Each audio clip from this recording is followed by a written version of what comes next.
लेकिन मेरा पहला सवाल जाता है अमीक जमाई को, समाजवादी पार्टी के राष्ट्रीय प्रवक्ता है।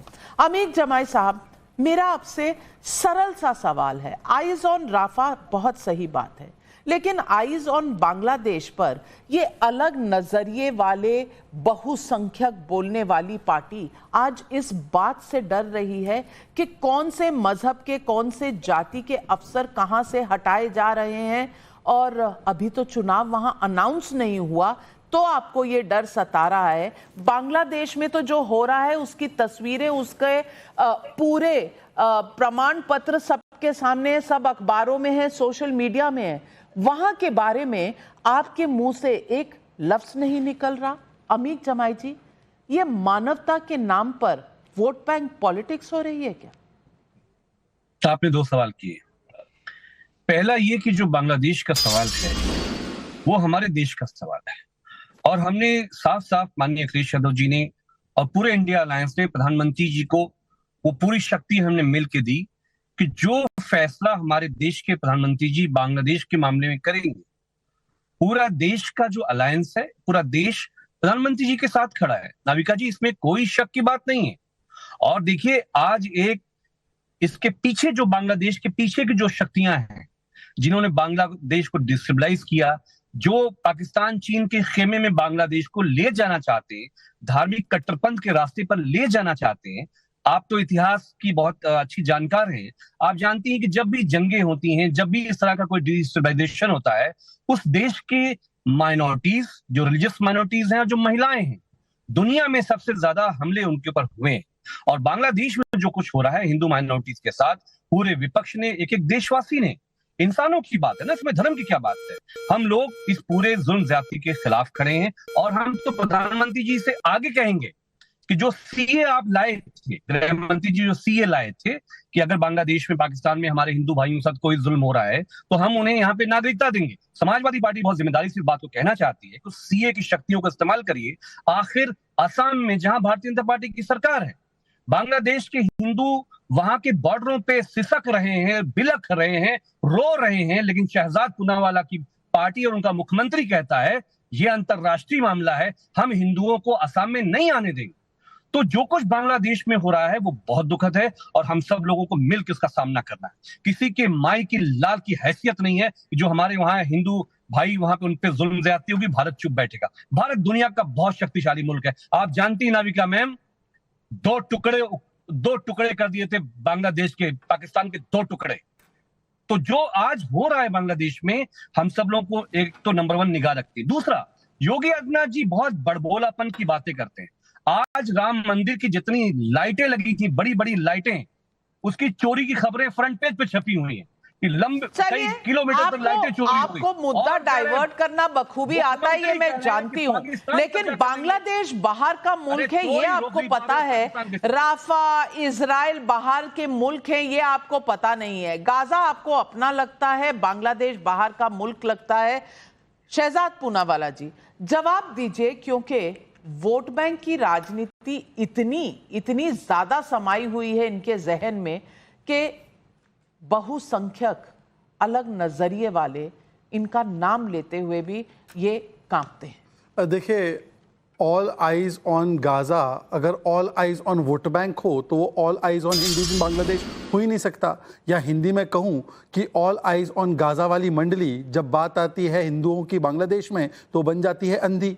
महात्मा गांधी के 3 बंदर थे, वो बुरा नहीं सुनते थे, बुरा नहीं बोलते थे, बुरा नहीं देखते थे। राहुल गांधी के इकोसिस्टम के 3 बंदर है, वो हिंदुओं के खिलाफ अत्याचार के बारे में देखते नहीं हैं, हिंदुओं के खिलाफ अत्याचार होता है तो बोलते नहीं हैं, और वो सुनना भी पसंद नहीं करते। उसकी लीपापोती में और इस्लामिस्ट टेरर की जहां पर भी उनको जगह मिले वो लीपापोती करते हैं। भाई, कोई मुर्तुजा आता है गोरखनाथ पीठ पर हमला करने के लिए तो उसको पागल बता दिया जाता है। मुस्लिम आतंकियों को छोड़ने का दावा जो है अपने मैनिफेस्टो में किया जाता है, छोड़ा भी जाता है, हाईकोर्ट को रोक लगानी पड़ती है। आईसिस जो है वो बहुत मासूम बच्चे हैं ये कहा जाता है, ये आईएम इंडियन मुजाहिदीन को मासूम बच्चे कहा जाता है, सिमी और पीएफआई की पैरवी की जाती है। तो इस्लामिस्ट टेरर की व्हाइट वॉशिंग करने का तो पुराना इतिहास इन पार्टियों का रहा है। परंतु आज सवाल ये पूछा जाता है कि देखिए उन्होंने कहा हमने मोदी जी को शक्ति दी, मोदी जी ने तो बोल दिया दो टूक, पर आपने क्या बोला? पवन खेड़ा ने ट्वीट करके कहा कि बांग्लादेश में मारे जाते तो आपको क्या दिक्कत है, वो सेकुलर देश तो है नहीं। दूसरा, इल्तिजा मुफ्ती ने क्या ट्वीट किया कि वहां के प्रधानमंत्री के घर पे कैसी चढ़ाई हुई है, यहां पर कोई स्विमिंग पूल है क्या, देख लीजिए। सज्जन वर्मा ने क्या कहा कि चढ़ जाइए प्रधानमंत्री के घर पर। मणिशंकर अय्यर ने कहा, सलमान खुर्शीद ने कहा, वो तो कामना कर रहे हैं कि जो बांग्लादेश में हुआ मतलब हिंदुओं पर अत्याचार वो यहां पर भी हो, तो ये शक्ति देना है, अगर ऐसा है तो करिए कार्रवाई उन पर। और सीए पर बता रहे हैं कि सीए की डेट एक्सटेंड कर दीजिए। मान्यवर अखिलेश यादव का कोट अनकोट स्टेटमेंट है कि कोरोना से ज्यादा खतरनाक सीए का कानून है। सीए की मुखालफत करते हुए शफीकुर रहमान बर्क अभी हमारे बीच में नहीं रहे, अल्लाह उनको जो है वो जन्नत नसीब कराए, परंतु उन्होंने कहा था कि ये शरिया कानून में बदलाव आने की वजह से, ये सीए कानून में बदलाव आने की वजह से कोरोना आया है। ये उनके बोलने के तर्क के थे। और मैं आज पूछना चाहता हूं कि जिन्होंने भी सीए की मुखालफत की, और कांग्रेस का तो बयान था कि हम सीए को हटा देंगे अगर सत्ता में आते हैं, तो उसका खंडन कीजिए। और आखिरी बात मैं कहना चाहता हूं, देखिए आखिरी बात, कनेडियन लीडर ऑफ ऑपोजिशन ने लेटर लिखा है कि बांग्लादेश में हिंदुओं की स्थिति बहुत गंभीर है, परंतु भारत के लीडर ऑफ ऑपोजिशन के मुंह से हिंदू एच शब्द अभी तक नहीं निकला है। यही अंतर है भारत के लीडर ऑफ ऑपोजिशन में और बाकी देश के लोगों के बीच में, जो कह रहे हैं कि हिंदुओं पर अत्याचार हो रहा है। मैं सवाल पूछना चाहती हूं असीम वकार साहब आपसे। जय फिलिस्तीन बहुत अच्छी बात है। अपना शपथ लेते वक्त एज पार्लियामेंटेरियन असदुद्दीन ओवैसी साहब ने कहा जय फिलिस्तीन, जय भारत नहीं, जय फिलिस्तीन। लेकिन आज बांग्लादेश में मानवता के खिलाफ जो काम हो रहा है और वहां के अल्पसंख्यक अगर वहां पर अमानवीय तरीके से उन्हें मारा जा रहा है, तो असदुद्दीन ओवैसी तो अल्पसंख्यकों के बहुत बड़े लीडर हैं। वहां के अल्पसंख्यकों को क्यों नहीं समझ पा रहे? क्यों सिर्फ उन्हें मुस्लिम अल्पसंख्यक नजर आता है, लेकिन इस्लामिक देश में हिंदू अल्पसंख्यक की आवाज, उसका दर्द नजर नहीं आता? देखिए, बहुत देर से सुन रहा था, एक रिक्वेस्ट कर दूं, जब मैं बोलूं मैं किसी के बीच में बोलता नहीं हूं, मुझे टोकिएगा नहीं, मेरा फ्लो मत तोड़िएगा, अच्छी बातें बोलूंगा। आप में और हम में फर्क जानती हैं क्या है? मैं बांग्लादेश पे भी उतना ही दुखी हूं जितना गुजरात पे दुखी था, अहमदाबाद पे दुखी था, जितना राफा पे दुखी था और जितना गाजा पे दुखी था। लेकिन मुझे लग रहा है कि आप गुजरात पे खुश थी, फिलिस्तीन गाजा पे आप बहुत खुश थी, आप सिर्फ बांग्लादेश पे दुखी हैं। यही फर्क हमारा आपका है। इसी को कहते हैं सेक्युलरिज्म और कम्युनलिज्म। दूसरी बात, आपने कहा कि जिंदाबाद, आपने बोला फिलिस्तीन, हम तो सर बांग्लादेश भी जिंदाबाद कह रहे थे, और हम आज आपके सामने टेलीविजन पे बोल रहे हैं बांग्लादेश के एक एक हिंदू भाई जिंदाबाद। प्रधानमंत्री जी को किसने रोका है? आप अटैक करिए, आप लाशें गिरा दीजिए और 15 करोड़ हमारे हिंदू भाइयों को लेकर आइए, मना कौन कर रहा है आपसे? आपने कहा वहां कत्लेआम हो रहा है, बिल्कुल हो रहा है, पूरी दुनिया देख रही है हो रहा है। लेकिन यही कत्लेआम जब गुजरात पे होता है और यही कत्लेआम के बीच में जब बिल्किस बानो का बलात्कार ब्राह्मण लोग करते हैं, उस पर आप खुश क्यों होती हैं, आप चुप क्यों हो जाती हैं? क्या हमारे देश में नहीं हुआ ये? हम लोग सेकुलर लोग हैं, हम दुखी होते हैं। हमेशा खराब और बदतरीन लोगों पर उनको बुरा कहना चाहिए। आप लोग नहीं कहते मैडम। आपने भी यहां मैं देख रहा हूं, आपकी जो टेक्निकल आपकी जो भाषा है वो ये है कि जो अपोजिशन है, जो कांग्रेस है, सपा है, टीएमसी है, जो बाकी लोग हैं, आप ये दिखा रही हैं कि वो सब लोग बांग्लादेश के मुसलमानों के साथ, और खाली आप और आपके बॉस ये बांग्लादेश के हिंदुओं के साथ। ऐसा नहीं है मैडम। मैं फिर आपसे कह रहा हूं, वो मुसलमान जो बांग्लादेश में हिंदुओं का नरसंहार कर रहे हैं वो मुर्दाबाद, और वो हिंदू जिन्होंने गुजरात में मुसलमानों का नरसंहार किया वो भी मुर्दाबाद, और वो लोग जिन्होंने मणिपुर में लोगों का नरसंहार किया और औरतों को नंगा नचाया वो भी मुर्दाबाद। आप जरा ईमानदारी से बोलना शुरू कीजिए। असीम वकार साहब, मैंने आपको सिर्फ 60 सेकंड नहीं, मैंने 120 सेकंड बिना टोके बिना रोके सुना। इतनी शक्ति मुझ में है, लेकिन आप नसीहत अपनी अपने पास रखें, क्योंकि मुझे आपसे पत्रकारिता सीखने की ना जरूरत है, ना मेरे को आप कोई बहुत अच्छे से टीचर नजर आते हैं, क्योंकि आपने कितनी चीजें कैसे कैसे कही हैं, आपने और आपकी पार्टी ने। आपके बॉस होते होंगे कोई और जो आपको कंट्रोल करते हैं। मैं अपने दिल और अपने वजूद और अपने जमीर से बात करती हूं। मैं अपनी बॉस खुद हूं और 35 साल काम करके यहां आपके सामने आई हूं। मैं कोई दूध पीती बच्ची नहीं हूं कि मुझे नसीहतें आपसे लेनी पड़े। और जो कुछ आपने कहा गुजरात के मामले में या मेरी तरफ से मैंने आपको स्पोक्सपर्सन नहीं अपॉइंट किया है कि मैं डिफरेंट मुद्दों पर क्या सोचती हूं। मेरे पास जुबान है, मेरे पास प्लेटफॉर्म है, ये मेरा शो है और मैं इस पर अपनी जो पॉइंट्स ऑफ व्यू हैं मैं खुद पेश कर सकती हूं। मुझे एक लॉयर या एक स्पोक्सपर्सन असीम वकार के रूप में कतई नहीं चाहिए। गुजरात में जो हुआ गलत हुआ, लेकिन वो सुप्रीम कोर्ट के अधीन सब कुछ देखा गया है, एसआईटी में देखा गया है। आज आपको फिलिस्तीन का नाम याद आया, जय फिलिस्तीन, लेकिन जय बांग्लादेश आज आप शो पर कह रहे हैं। आपने ट्वीट नहीं कहा, बयान नहीं दिया, आज आप सच्चे बनकर दिखा रहे हैं। आज आप यहां बैठकर मेरे सवाल पर महान बनने की कोशिश कर रहे हैं कि हिंदुओं के साथ कुछ नहीं होना चाहिए। बैरिस्टर असदुद्दीन ओवैसी रोज प्रेस कॉन्फ्रेंस करते हैं, रोज बाइट देते हैं, एक बार भी वहां के अल्पसंख्यक हिंदू, सिख, ईसाइयों पर उन्होंने कुछ कहा कि मुंह में दही जम गई थी। आपसे मुझे कुछ सीखना नहीं है। मैं जानती हूं आपकी असलियत, क्योंकि मैं राजनीति में नहीं हूं, राजनीति में आप हैं, जवाबदेही आपकी है। मेरा काम है सवाल पूछना, जो मैं आपसे भी पूछूंगी, सब राजनीतिक दलों से पूछूंगी और जो भी पब्लिक लाइफ में होगा उनसे पूछूंगी। Thank you very much. लेकिन हर्षवर्धन त्रिपाठी जी, मैं पूछना चाहती हूं कि ये जो आज सच्चाई के धरोहर बनकर निकले हैं असीम वकार जी, कि ये जो भी करते हैं सही करते हैं, सही के सिवा कुछ नहीं करते, इनकी असलियत बता दीजिए, और खास करके आज के मुद्दे पर। लेकिन अविका जी, बहुत शातिर तरीके से जय फिलिस्तीन और अब जय बांग्लादेश कहा जा रहा है। जय बांग्लादेश तो खत्म हो गया, चिंता होनी चाहिए थी। शेख मुजीबुर रहमान की सारी मूर्तियां तोड़ दी गई, वो म्यूजियम तोड़ दिया गया है जो 1971 वॉर मेमोरियल था। जहां जहां शेख मुजीबुर रहमान का बंगबंधु का नाम लिखा हुआ था वो सब हटा दिया गया। इस्लाम को मानने वाले और इस्लामिस्ट रेडिकल जो उसका फर्क होता है वो बांग्लादेश अब देख रहा है।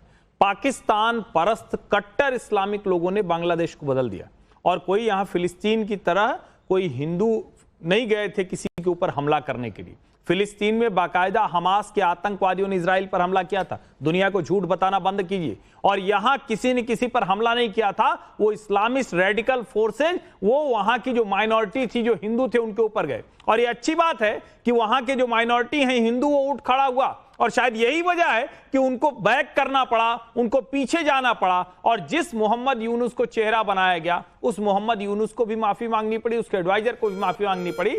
जब सरकार इतना कुछ कह सकती है तो कोई भी विपक्षी नेता ये कहते हुए क्यों डर रहा है? और जलेबी छान रहे थे अखिलेश यादव, वो अलग व्यू वाले मेजॉरिटी, ये क्या अभी तक तो बोलने में कोई दिक्कत नहीं होती? इसका मतलब ये हुआ आप भारत के मुसलमानों को भी कटघरे में खड़ा करना चाहते हैं। आप ये चाहते हैं कि आपका वोट बैंक उसी तरह से सोचे, उसी तरह से करे, और ये बेहद खतरनाक है। यहां कोई शेख हसीना हिंदू नहीं है, शेख हसीना भी मुस्लिम है, जो एक बांग्ला संस्कृति वाले बांग्लादेश को जो उनके पिता ने बनाया था उसको आगे बढ़ा रही थी। दुनिया में एक तरक्की, अमन पसंद देश के तौर पर आगे बढ़ा रही थी, उसके ध्वस्त होने का जश्न आप लोग मना रहे हैं। ये ज्यादा खतरनाक।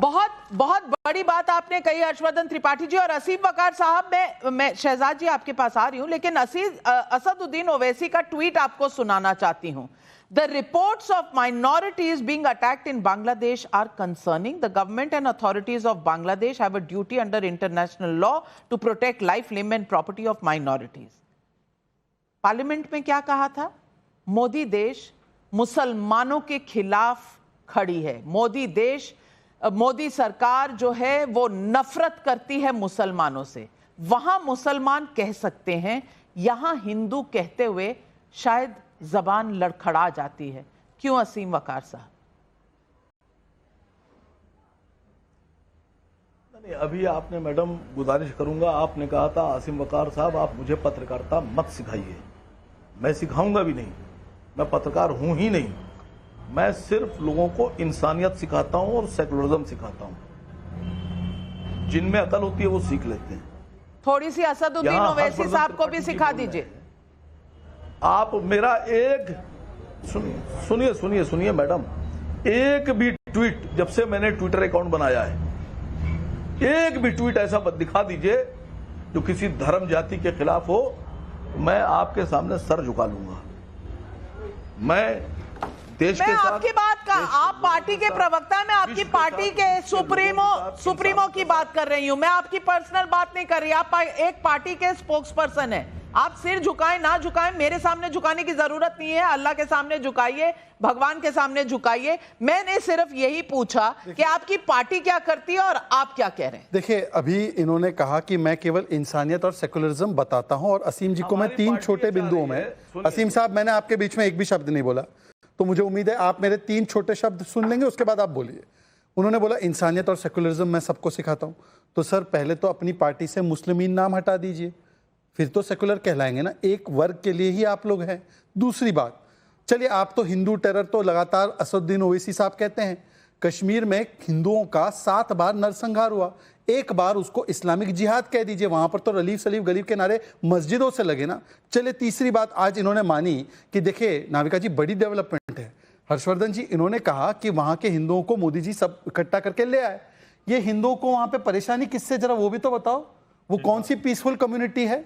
मतलब कि इस्लामिक जिहाद हो रहा है, ये असीम वकार साहब ने माना। और चौथी बात देखिए, असीम साहब के साथ आज बुरा हो रहा है, नाविका जी बुरा हो रहा है। मैं आपको बताता हूं क्यों। इनके बॉस, आपके बॉस कौन है मुझे नहीं पता, इनके बॉस कल मिले हैं यूनाइटेड स्टेट्स के कॉन्सल जनरल से, कॉन्सल जनरल ऑफ अमेरिका से मिले हर्षवर्धन जी। और वो यूनाइटेड स्टेट्स से मिले हैं जो कहता है हमास आतंकी है, पैलेस्टाइन नहीं, हम इजराइल के साथ खड़े हैं और इजराइल को $3 बिलियन देता है, और ओवैसी साहब उनके साथ खड़े हैं। तो कहना है जय पैलेस्टाइन टीवी पर जय यूनाइटेड स्टेट्स और इजराइल करना है बाहर। तो मुझे लगता है कि एक बार आप जय इजराइल का नारा लगा दीजिए। आपके बॉस तो इजराइल के बॉस के साथ खड़े थे, बोलिए एक बार जय इजराइल। आपके बॉस मिले ना यूनाइटेड स्टेट से।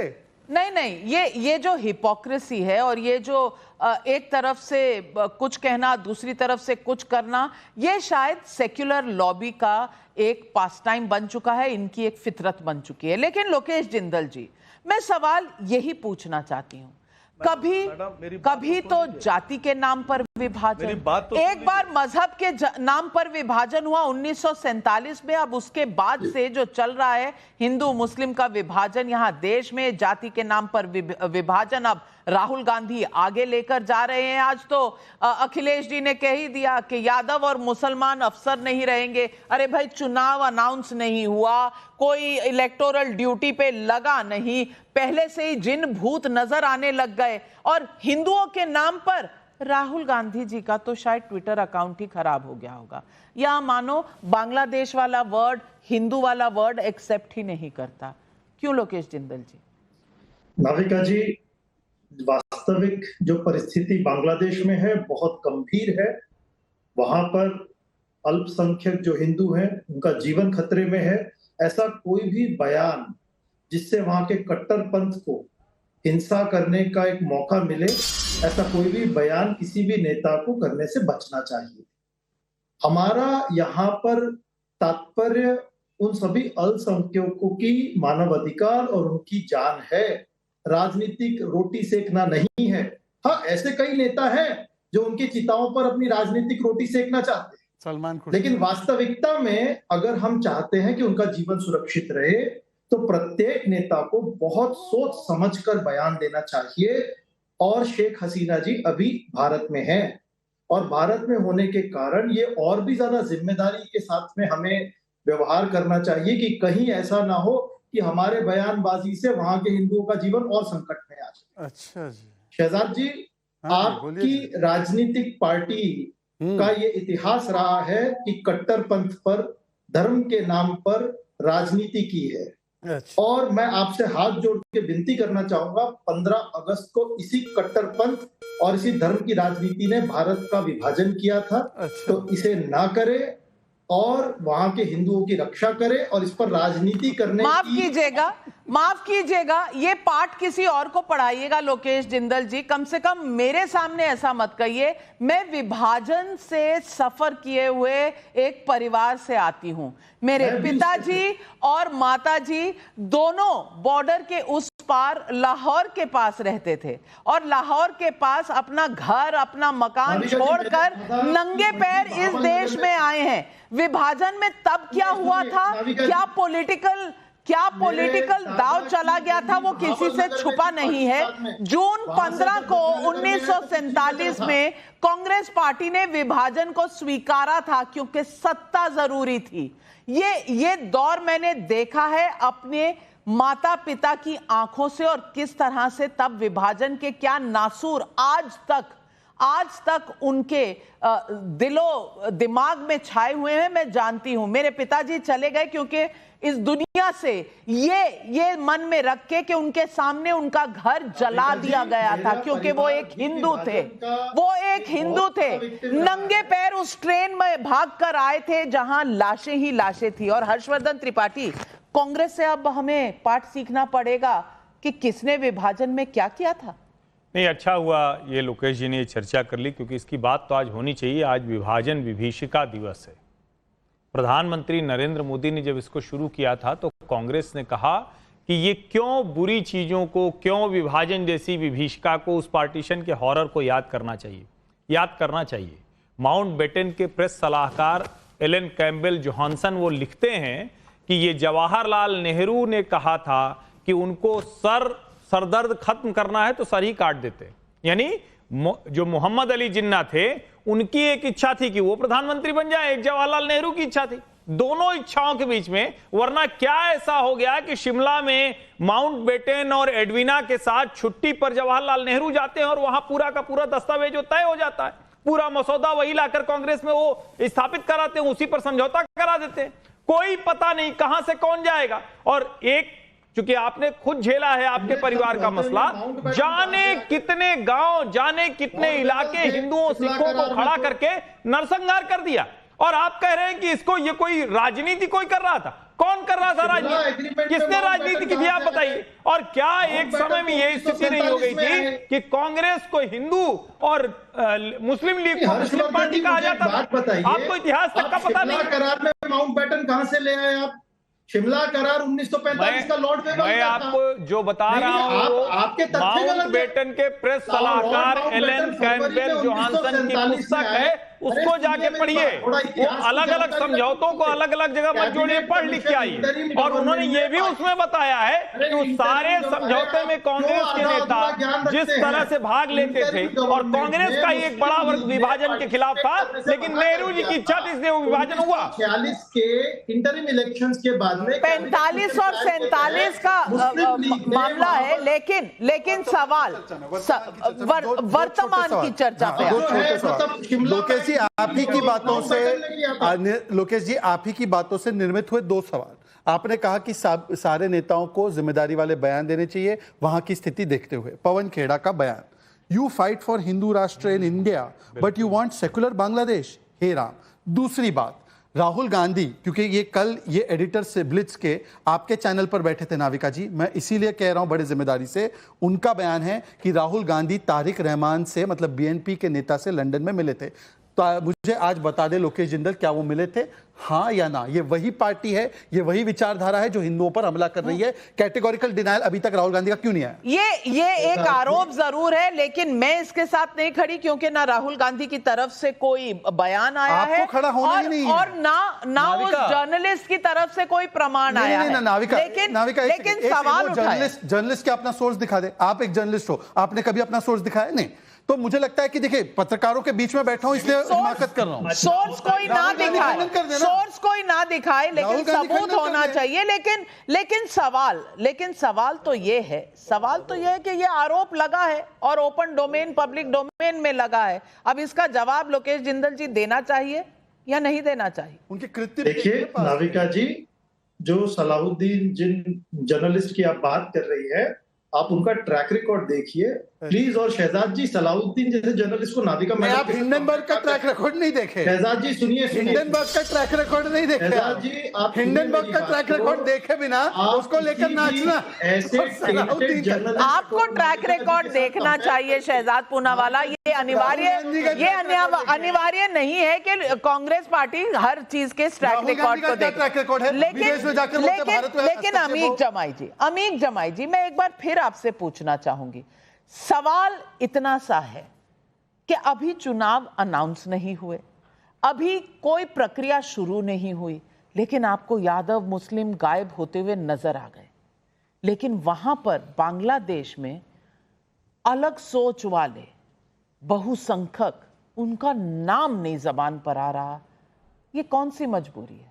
समझाइए ना। आज नाविका जी, मैं आपको दो बातें, माननीय अखिलेश जी ने जो उत्तर प्रदेश के बारे में जाति की जो बात कही है, यादव और मुसलमानों की बात, अगर ये आप किसी अपने भारतीय जनता पार्टी के उत्तर प्रदेश के नेता से पूछिए, किसी कप्तान जो आपका दोस्त हो उससे आप पूछिए, ये सरकारों का इंटरनल जब मीटिंग होता है उसमें ये फैसला होता है कि यादव मुसलमान पुलिस ऑफिसर, चाहे वो सर्किल ऑफिसर होगा या थाना अध्यक्ष होगा या चुनाव में जो ड्यूटियां होती है उस पर यादव मुसलमान नहीं होगा।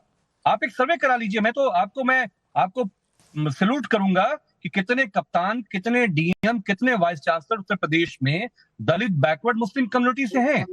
98% नहीं है। शहजाद तो मुस्लिम हो के भी मुस्लिम विरोधी है, इससे हमें कोई फर्क नहीं पड़ता। तो फिर जी ने बिल्कुल ठीक नहीं, मुस्लिम हो के भी मुस्लिम विरोधी है, यानी कि हर आदमी अपना जो भी डिसीजन है वो अपने मजहब से, अपनी जाति से लेगा और जाति के नाम पर हम इस तरह की बहस करेंगे। ये देश आगे जा रहा है, ये देश पीछे जा रहा है, ये देश सुप्रीम कोर्ट के ऑर्डर को कुछ समझ पा रहा है या नहीं समझ पा रहा है? मैं टाइम्स ऑफ इंडिया को सबसे विश्वसनीय देश को डुबा रहे हैं। आपका हो गया तो मैं बोलूं? जी बोलिए। देखिए, टाइम्स ऑफ इंडिया विश्वसनीय अखबार है। 7 जून 2014 यादवाइजेशन ऑफ यूपी कॉप्स बिहाइंड एनआरकी नाम का आर्टिकल छापकर अखिलेश जी ने अनेकों थानों में केवल यादव एसएचओ बिठाए थे, उसका पूरा विवरण देने का काम टाइम्स ऑफ इंडिया ने किया है। मैं आपसे केवल एक ही चीज बोल रहा हूं। एक 12 वर्षीय निषाद समाज की बच्ची का बलात्कार मोहित खान ने किया। आपको तो मुसलमान कितने प्यारे दिख ही रहा है, मोहित खान को बचा रहे हैं। बताइए, वो पीडीए से आने वाली बच्ची के लिए न्याय करते हुए मोहित खान को पार्टी से कब निकालेंगे? नहीं, आसाराम बापू को कब निकालोगे? राम रहीम को कब निकालोगे? राम रहीम पे आ गए आपके गुरुजी, प्रधानमंत्री के गुरुजी आसाराम बापू। राम रहीम आपके प्रधानमंत्री के गुरुजी, आपके भी तो गुरु है ना, पेरोल पे भेजे हो भी। किसके गुरु है? जाकर हरियाणा में पहली बार जाकर हुड्डा से पूछ लेना। हुड्डा से पूछ लेना किसके गुरु है वो। आपके जो सहयोगी है ना, भूपेंद्र हुड्डा, दीपेंद्र हुड्डा, जाकर पूछ लीजिएगा कि किसके वो गुरु है। भाजपा से निकाल दिए जाओगे तुम, बोलो आपके गुरु नहीं है। आगे तू तड़ाक पे, आगे अपनी असलियत पे। मोहित खान पे पूछा, निषाद समाज की बेटी के लिए पूछा, तो समाजवादी पार्टी अपना असली चेहरा दिखाएगी। गुंडों की और बलात्कारियों की पार्टी अपना असली रूप तो दिखाएगी, क्योंकि मैंने मोहित खान पर कैसे पूछ लिया। अगर मोहित खान निषाद समाज की बच्ची का बलात्कार करे और उसको बचाने के लिए ये मियां आएंगे, मियां अमीक जमाई मोहित खान को बचाने के लिए एक 12 साल की बच्ची का जो बलात्कार होता है उसको बचाने के लिए आएंगे। बलात्कारियों को छोड़ा, कौन थे वो रेपिस्ट जिसको छोड़ा था आपकी पार्टी ने, गृह मंत्री ने? मोहित खान पर नहीं बोल सकते। सवाल ये है कि कोई सवाल का जवाब देना नहीं चाहता और सवाल जनता पूछ रही है। पटना से नीरज का सवाल है, अखिलेश जी हो, राहुल जी हो या ओवैसी जी हो, इंडिया ब्लॉक ने क्यों नहीं एक जॉइंट स्टेटमेंट जारी किया और बांग्लादेश को चेताया कि अगर वहां हिंदू सिख जैन के साथ कुछ भी हुआ तो ये ठीक नहीं। उल्टा ये लोग यहाँ की सरकार को क्यों डरा रहे हैं? यहाँ भी बांग्लादेश बनेगा क्या? जवाब दीजिए ना अमीक जमाई। देखिए, एक बात समझिए नाविका मैम, जो ईमानदारी की बात है, पूरा विपक्ष, पूरा देश प्रधानमंत्री के साथ पार्लियामेंट की ऑल पार्टीज मीटिंग में वो पूरी पावर प्रधानमंत्री जी जो फैसला लेंगे, ये एक ऐसा अंतरराष्ट्रीय इशू है, हम लोग खेल रहे हैं इस मुद्दे पर। आप जान रहे हैं कि चीन बांग्लादेश में घुस चुका है, पाकिस्तान पूरे षड्यंत्र में शामिल है, चीन से अमेरिका डरे? के हाथ सामने आ रहे हैं। नहीं, वहां पे अल्पसंख्यकों के लिए आवाज उठाने से डरे, आप डर रहे हैं, ज्वाइंट स्टेटमेंट क्यों नहीं दे रहे? सीधा जवाब दीजिए, मुझे आपसे स्ट्रैटेजी पर लेसन नहीं चाहिए, आप जवाब दीजिए इस बात का जो जनता पूछ रही है कि आपको ज्वाइंट स्टेटमेंट देते हुए डर क्यों लगता है? क्योंकि गाजा पर तो आपने दिया था, आप कांग्रेस पार्टी ने दिया था, और ये सवाल कल्पना भोपाल से पूछ रही हैं। बांग्लादेश में हिंदुओं पर हमले रुक नहीं रहे, टेलीविजन चैनल्स पर लगातार हम लोग रिपोर्ट देख रहे हैं। मेरा बीजेपी से सवाल है कि क्या अगर ये हमले नहीं रुकते तो बांग्लादेश से सख्ती से निपटने का प्लान है? देखिए, मुझे लगता है कि इसी दृष्टि से सीए नाम के कानून को लाया गया था कि जो भी अल्पसंख्यक बांग्लादेश, अफगानिस्तान और पाकिस्तान में प्रताड़ित होते हैं उनको भारत में पनाह मिले। और आज जब वो लागू हुआ है तो किस प्रकार का विरोध किया गया? ममता बनर्जी जो इनकी सहयोगी है वो कहती है कि ये तो इससे तो हमारे मुस्लिमों की नागरिकता छीन जाएगी। मैं कहता हूं आपसे, आज भी हमको एक स्वर में, ये कोई एक पार्टी का विषय नहीं, ये पूरे देश को साथ में खड़ा होना होगा। पर जब देश का विपक्ष ऐसे हो तब कैसे बात की जाए? लेकिन सीएए पे कट ऑफ डेट 2014 की है, क्या इसे बढ़ाया जाएगा? वो पार्लियामेंट तय करेगी, मैं पार्लियामेंट में थोड़ी हूँ। सुनिए, मैं बताता हूँ, पार्लियामेंट ने सीए का कानून बनाया जिसमें कि कट ऑफ डेट डाली। मैं तो बोल रहा हूं कि हर व्यक्ति को जो प्रताड़ित है उसको मिलना चाहिए। अब पूछे वो लोकेश जिंदल से, पूछे लोकेश जिंदल से, लोकेश जिंदल सपोर्ट करेंगे अगर सीएए की कट ऑफ डेट 2014 से 2024 की जाए तो आप सपोर्ट करेंगे? ये तो सीए वापस लेना चाहते थे। शहजाद जी, मामला यहाँ पर सीए का नहीं है, वहां पर जो हिंदू उनके जान का है। जो मामला आप ये जो सीए की राजनीति शुरू कर रहे हो कि उत्तर प्रदेश के चुनाव आगामी है और हरियाणा और महाराष्ट्र में चुनाव है, किसी तरह से इसका राजनीतिकरण किया जाए, ये बहुत ही खेदजनक और शर्मनाक। तो क्या शहजाद पूनावाला ने तय किया था कि तख्ता पलट कौन से टाइमिंग में होगा बांग्लादेश में? ये किस तरह की बात कर रहे हैं आप लोग? हर्षवर्धन त्रिपाठी जी, क्या बांग्लादेश का तख्ता पलट, वहां पर हिंदुओं पर अटैक बीजेपी ने करवाया? हमास के इजराइल पर हमले का कोई राजनीतिक उपयोग नहीं कर पाता है। इजराइल जवाब दे उसका कोई राजनीतिक उपयोग नहीं कर सकता है। लेकिन बांग्लादेश में तख्ता पलट हुआ तो वो भी भारतीय जनता पार्टी को विधानसभा चुनाव में लाभ हो जाएगा। मतलब कमाल की बात करते हैं। कई बार लगता है कि राजनेता क्या सोच के आते हैं, या तो उनको लगता है चलेंगे टीवी पर कुछ भी बोलेंगे, कुछ भी उटपटांग बोलेंगे और वो लोग सुन लेंगे। अरे भाई, अगर मुद्दा है और भारत की सरकार ने शरण दिया है वहां के प्रधानमंत्री को, और वो कोई हिंदू मुसलमान का मसला नहीं था, शेख हसीना और खालिदा जिया दोनों मुसलमान हैं, भारत के दोस्त के तौर पर, और सिर्फ प्रधानमंत्री नरेंद्र मोदी की दोस्ती का मसला नहीं है। सोनिया गांधी की दोस्ती भी शेख हसीना से उसी तरह की है, प्रियंका राहुल भी उसी तरह से परिवार की तरह है, फिर भी इस तरह का व्यवहार कांग्रेस पार्टी को हो क्या गया है? क्योंकि चुनाव आ रहे हैं। अब बहुसंख्यक जो वहां बांग्लादेश में है वो इनके सपोर्टर यहां हैं, अल्पसंख्यक बनकर भारत में।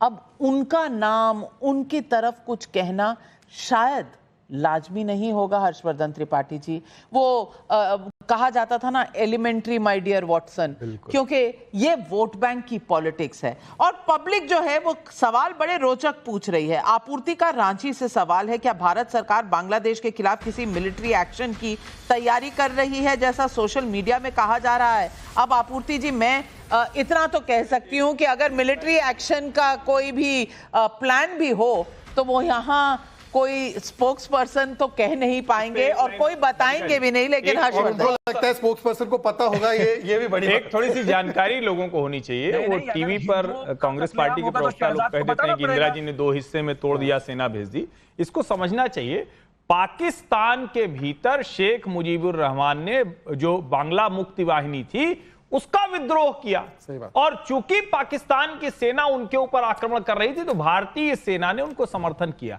यहां अभी ऐसी कोई स्थिति नहीं है। अगर वहां कोई ऐसी स्थिति बनेगी तब भारतीय सेना के हस्तक्षेप की बात बनती है।